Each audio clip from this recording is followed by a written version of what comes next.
pour que ba fongola le susu nzoto et puis ba tala muchopo yango elingami ndenge nini pour que ba zongisa yango normal pour que Déborah a récupéré ou ezali santé na ye.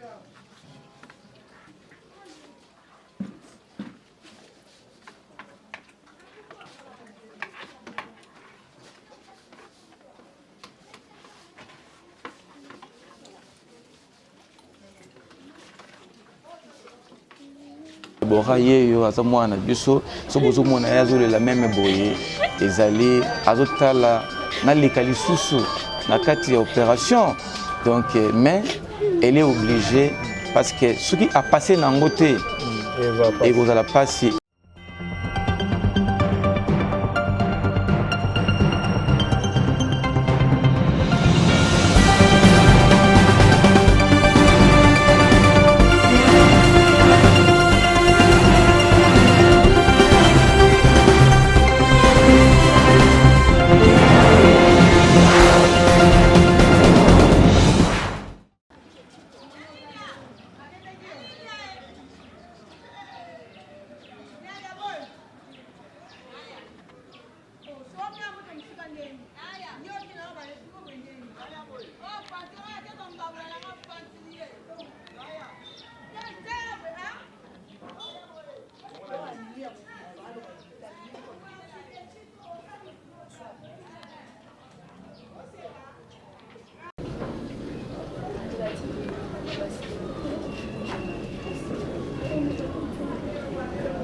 Bonjour Cordon.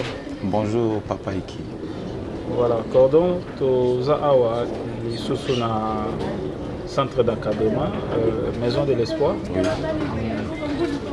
Message moko bozalaki nango, tosolola-ki quand même pour Déborah, tout le monde a qui ba image, Déborah azalaki malade et puis maman Chantal azalaki na zemi. Où en sommes-nous actuellement dans la situation là-bas? Bon, je crois que par rapport il y a des cas où tout ça là qui émission la fois passée, car les bosso n'a coupé sa explication ils a maman Chantal, azala qui consulté par les médecins, ils ont remarqué après l'échographie qu'azala qui na zemia banami balé et ma passe est bassi. Au moment que nous parlons, elle a passé des moments, il y a la douleur. On croyait même que c'était déjà prêt pour Kabota Banangoma Passa, mais c'était juste des mouvements Yabana. Donc, mais si tout va bien, je crois qu'il nous reste peu de temps pour caper sa naissance na Banana. Vraiment, elle se porte bien. Et il y a eu quand même des soutiens, des aides, des personnes de bonne volonté que Dieu avait mis à cœur, qui ont soutenu son état de grossesse. Vraiment que le Seigneur vous bénisse, bénisse au Soumaki, Maman Chantal, pour que l'oyer plutôt l'aide et puis accouchement naïe à la garantie. Vraiment que la Bible nous dit que celui qui donne aux pauvres prête à l'Éternel. Maman Chantal, fille une pauvre, vraiment, qui a la soutenue, a la aidé. Je crois que même ce côté santé naïe, pour le moment, ils ont très amélioré. Azo pour continuer toujours dans le cadre de traitement. Maintenant, à Comisico, on a un programme, il y a consultation vraiment chez un médecin. Ça va sentir moins bientôt. Azo peut sa information par un bus au Bakambi orphelinat. Et non, on a là qui moins bientôt. Directement, on l'amène à l'hôpital.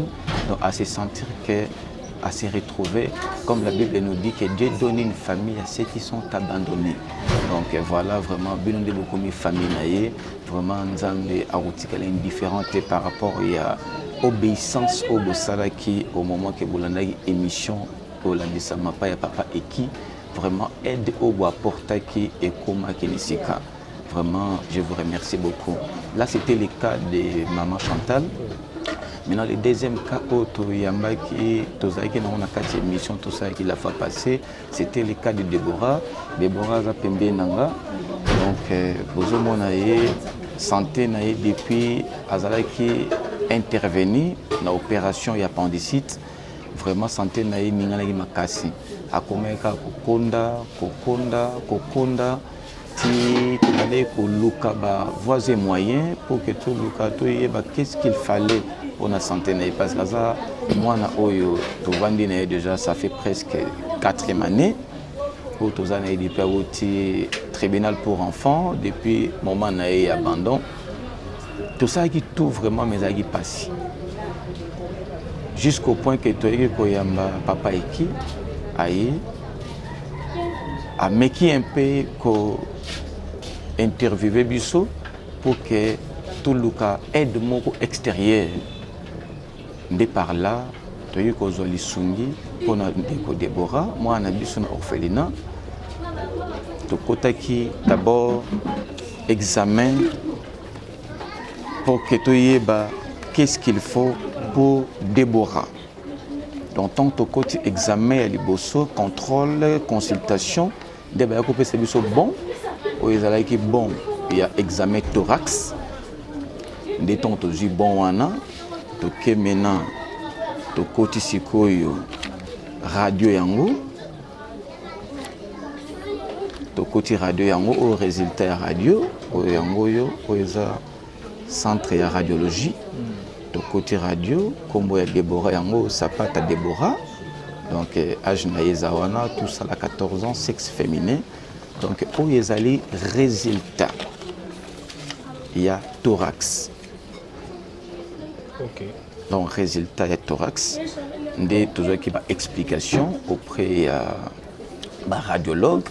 Des ce que Deborah a déjà na débit il y a pneumonie. Donc maintenant au moment que nous parlons, Aza sous traitement par rapport à appareil respiratoire naïe, ils avaient déjà touché.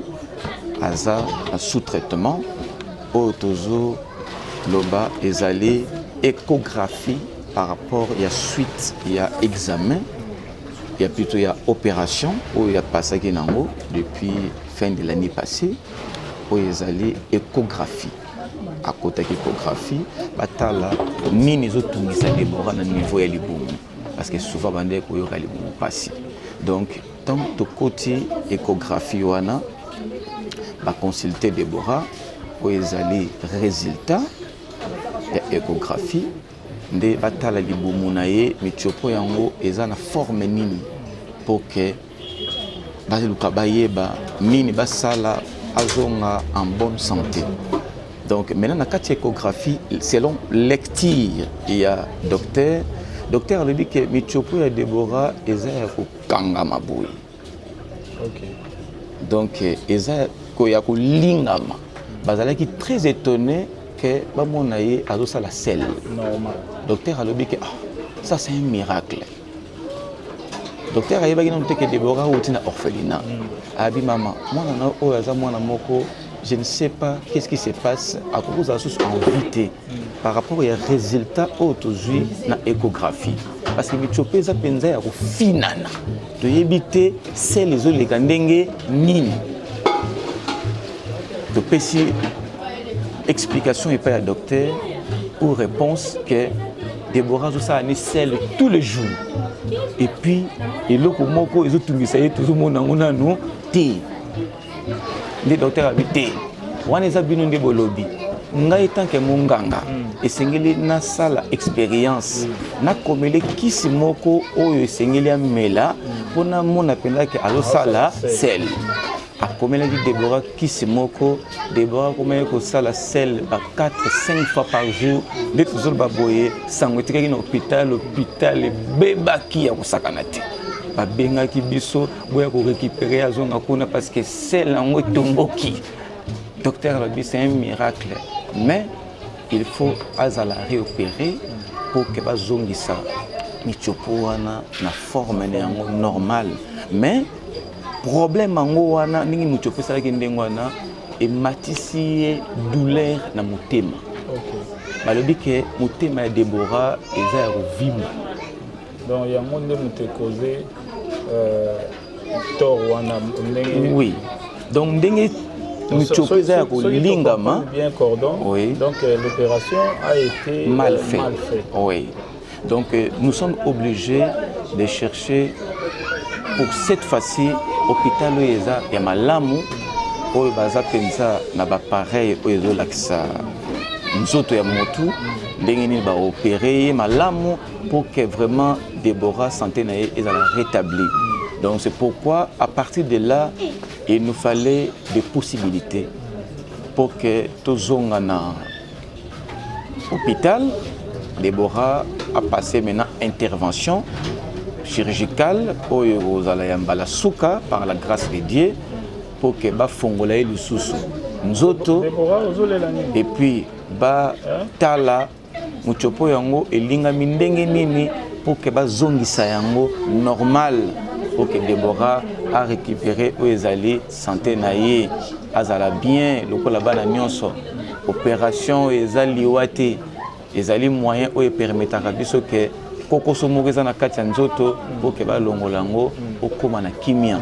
Donc voilà un peu message oyo nakoyo ko passer na bandeko nyonso oyo bozolanda biso. Vraiment Déborah yeyo aza mwana biso so bozomona yazolela même boye ezali azotala na likali susu na kati ya opération.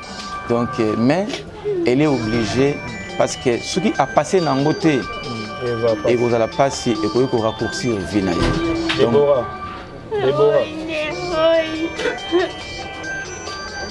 Déborah, yo kana no question bali la poser.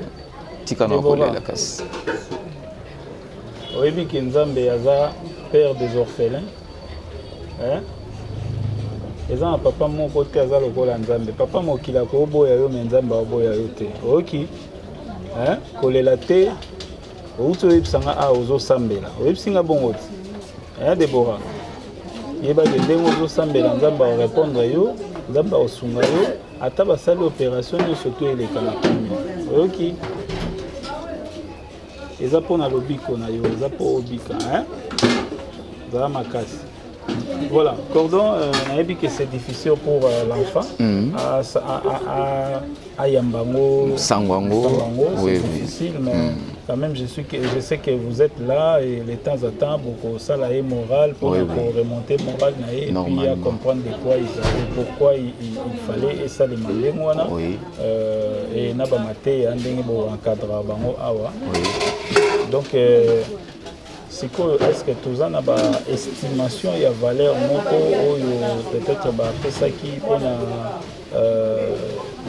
on a soin petit côté il y a care et puis côté il y a réopération est-ce que bah estimation ils allient bon selon estimation aujourd'hui pas il y a docteur au bazo reprendre opération ou bien sur na pesa question en forme mususu. Est-ce que vous comptez que ça là n'a même hôpitaux et puis hôpital à Moïsawa il fallait quand même que la place moko est un peu fiable vous avez sûr parce que tu es bien hôpitaux na biso mususu pe tala déjà kaya liboso ils ont commis l'erreur il y a côté motopo na ndenge ya bien te ya moisali lelo mwana azala sur réopéré vous comptez que ça là na hôpital nini bon vraiment na sepeli makasi na question wana parce que tolingi que cette fois-ci intervention est la bien fait donc il faut que to landapé qualité et à hôpital oyo ko salango très bien cette fois-ci on avait souhaité ceux qui vraiment que l'angolo ya Nzambe tozui makoki bazala azala intervenir au niveau de l'hôpital Yamutombo di Kembe. Parce que je pense que là, ils ont tous les appareils pour permettre que Bango tant baza opérer Déborah et puis bazo landela évolution il y a cœur. Parce que au moment que nous parlons, selon lecture, il y a docteur pour la radio Déborah Kotaki, alors que muteme bandaki déjà ko vimba. Donc, mais le docteur a dit que ceux qui ont ici intestin na forme na yango a besoin de traitement ou teme kozonga nango normal parce que intestin wana ezo lexaka ka sel na difficulté mais tout ça la retour na cœur yango peut tozomona que parfois la nuit Déborah azo transpirer a bandi ko respirer difficilement à respirer donc je pense que donc c'est très urgent parce que le docteur nous a dit que c'est très urgent donc Déborah surtout moins vanda boye là grâce à Nzambe Donc vraiment, naza convaincu que docteur information pesa biso asala ki aventure te alobi que akoyi kozala souté. Ce qui a allé, donc c'est grâce à Nzambe. Que c'est une orpheline. Elle dit, oh, c'est vrai, oui. Déborah va dans une orpheline. Elle dit que c'est un Nzambe. Parce que n'est tout tangeli lecture. Selon science. Oui. Muchope za ya ko kangama. Elle dit donc ils sont aboni cho n'est za ka cho ba kangango. Mais kangamaka. Mais c'est que oh yo sais les autres ni ezoleka. Donc voilà un peu les problèmes. Donc voilà, toutes les dispositions que ceux qui sont dans ma coquille, tout le monde Déborah à niveau ya Mutombodi Kembe. Là, je pense qu'il nous faut moyen minimum pour permettre que tu côté to bimi. Donc je crois que dans des $750 au moins. Sûr. Oui, bon, donc là c'est le minimum. Par rapport, il y a 6 jours. Parce que c'est qui va opérer le lobby, le lobby. Oui. Toutefois, l'initiateur, Mutombodi Kembe peuvent aussi regarder cette vidéo. C'est un cas social. Donc, et puis, Azam Mutomoro à Edaka Mingi, déjà qu'on a pensé, Mutombodi Kembe n'est pas un médecin, mais qu'on a pensé à l'hôpital. C'est pour sauver les gens. C'est déjà pour sauver les gens. Je pense que Mutombodi Kembe, Kulu Tunabiso, Nekonabiso, place à Zali, pour que comme on a vidéo Oyo, et Zali Kamoko vraiment urgent. Je suis sûr que pour que Sabiso numéro à contact Nabino, Mutombodi la vidéo, à Kouluka contacter. Je pense que Eza Mutomorote Mutago pesa 700 nae, 2000 nae, Mususu Agogo pesa Oyo Okoka. Eza pe na limite te wane goza po na hôpital mais ndeko tango ozala peut-être goza na posa mai ya goza na posa ya.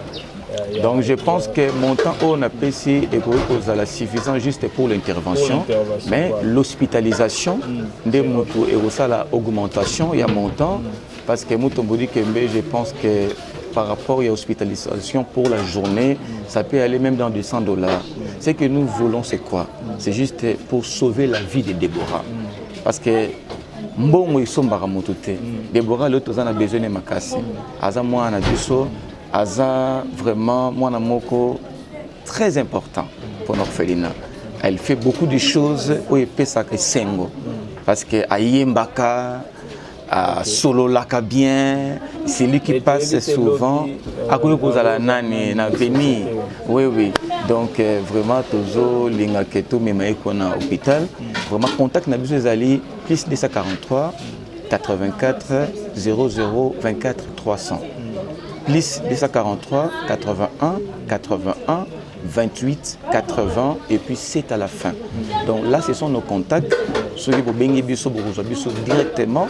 Moi je suis Monsieur Mavungo Anderson Rigen qui est le coordonnateur de l'orphelinat Maison de l'Espoir, là où nous sommes avec Papa Eki, d'ailleurs suite kaka ya kolande la santé ya Déborah pour que Déborah a se rétablir. Aza mwana biso, aza mwana na biso, aza ndeko na biso, aza leki na biso, vraiment tout a été. Elle est abandonnée, elle n'a pas une famille. C'est nous qui sommes devenus sa famille. Comme Dieu dit dans la parole que Dieu donne une famille à ceux qui sont abandonnés. Donc Déborah, elle est abandonnée. Dieu vous a donné comme famille. Donc vraiment, vous avez la possibilité de nous aider par rapport à ces cas. Voilà, il y a toute une vidéo où il y a par rapport, il y a explication, lecture et résultat pour la santé et Déborah. Vraiment, je vous remercie beaucoup. Merci beaucoup, Papa Rigen. On a toutes les explications que vous avez fait. Alors, tu as dit que dans la ville, dans le Congo, il y a aussi des mécènes, il y a aussi des gens qui aident aussi. Maman, le papa. Plus tout le monde a maman, œuvres sociaux mingi. Tout le monde a pu attendre corona. Il y a des CEO, à l'occurrence, la maman Olive, mingi. D'ailleurs, à ça, il y a des hôpitaux, des opérations, il y a des dimensions. Il y a bato bapasuka minoko banini parce que message moko ekozala particulièrement mpona bamama wana oyo bazosala mpe baaide oyo bazosunga mpe bandeko. Je crois que ex-première dame et puis la première je crois dame. que le message wana est lancé particulièrement na maman Olive Lembe parce que tout le monde a œuvre à Zosala, tout le monde comment assister population congolaise, tout le monde a combien a aider bateau bazana kati ba pasi talabiso orphelinat maison de l'espoir, tout ça dans la commune de Njili, tout ça beaucoup la bana na situation moko très difficile.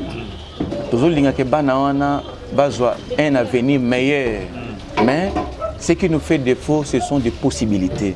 Voilà le tozana ka il y a Déborah na kati orphelinat o ezotungisa biso nazo senga première dame parce que j'avais appris que la première dame était passée dans Tchangu biso toza orphelinat o eza le plus vieux. Il y a orphelinat mingi na Tchangu tozwa ki information que maman Olive azaki na Njili na Bakimbantseke plutôt biso toza orphelinat tobali depuis 1993. Donc nous totalisons 27 ans d'existence le 9 mai 2020. Vraiment les sungi na maman Olive et que aider makasi tala katoza nango ya Déborah ezosenga ba moyen pour que Déborah santé na ezala rétablie. Je pense pas que qu'est-ce na yo ezangi possibilité wana. Vraiment à part Déborah na niveau ya maman Olive na bolingo oza nango pour la population congolaise talabana toza na moment ya confinement tu comprends papa et qui a autour de image ya bana ndé bazo sokola maboko na lave main vraiment bana bango wana ba pesi bango bénéfice qu'un bouilli vraiment toza kaka toujours na moment ya épidémie ya coronavirus parce que jusque là solution na les amité vraiment les sungi na bino en ce qui concerne l'alimentation, les soins médicaux, d'autres besoins qui sont majeurs à l'orphelinat. Voilà la maison de l'espoir loue une maison. Jusqu'à présent, elle n'a pas encore sa place comme propriété pour à garantir lié à hébergement et à bana pour longtemps parce que nous avons des enfants. Au total, il y a tout le monde, tout un bébé à Mickey. Tout le monde a Anouarit, tout le monde a Emmanuel. Emmanuel, il y a les garçons. Et puis, à droite, tout le monde a Anouarit. La fille, il y a orphelinat, à âge déjà, il y a quelques jours ou quelques semaines. Comme ici, Emmanuel a comme une année et demie. Anouarit, a 2 ans. Donc, nous avons l'obligation, il y a beaucoup la bango jusqu'à l'âge de 18 ans, selon les tranches d'âge que nous utilisons ou nous travaillons au sein de notre orphelinat. Vraiment, je lance aussi le message à ma personne, nous sur bonne volonté, aux Congolais.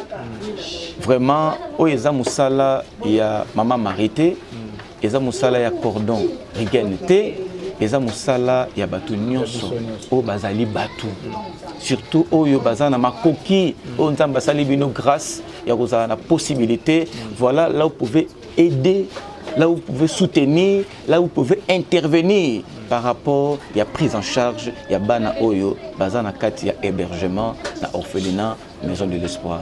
Voilà, mes condoléances au chef de l'État et puis à sa femme, chef de l'État ou père de papa Lekinaye. Oui. Message peine à maman Denise, Oyo Azali, première dame actuelle, oui.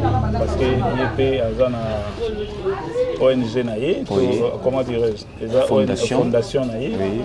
Mon message pour Ezala bien. Je crois que la Bible nous dit que toute autorité vient de Dieu. Que Bokonzi Oyo, Papa Félix Tshisekedi, Azana Ngolo Nakati Mboka RDC, et Utepa Nzambe. Maman Denise, Oza Pembeni, Papa Mokonzi Mboka, première conseillère. Avant que Kelikamwe qui est dans le cabinet, je crois que c'est là papa. Tala au charge Oyo. Nzamba Pessi. Maman Marie, pour nous beaucoup la bana. Azo sala on a passé. Azo sala on a mis kakatano. Le ezoko qui ça 27 ans.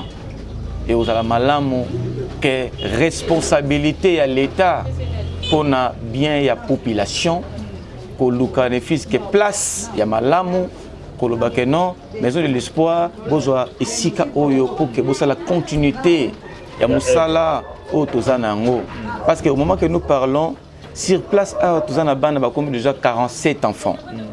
Il y a d'autres enfants qui continuent à venir. Il y a d'autres enfants qui sont dans la rue.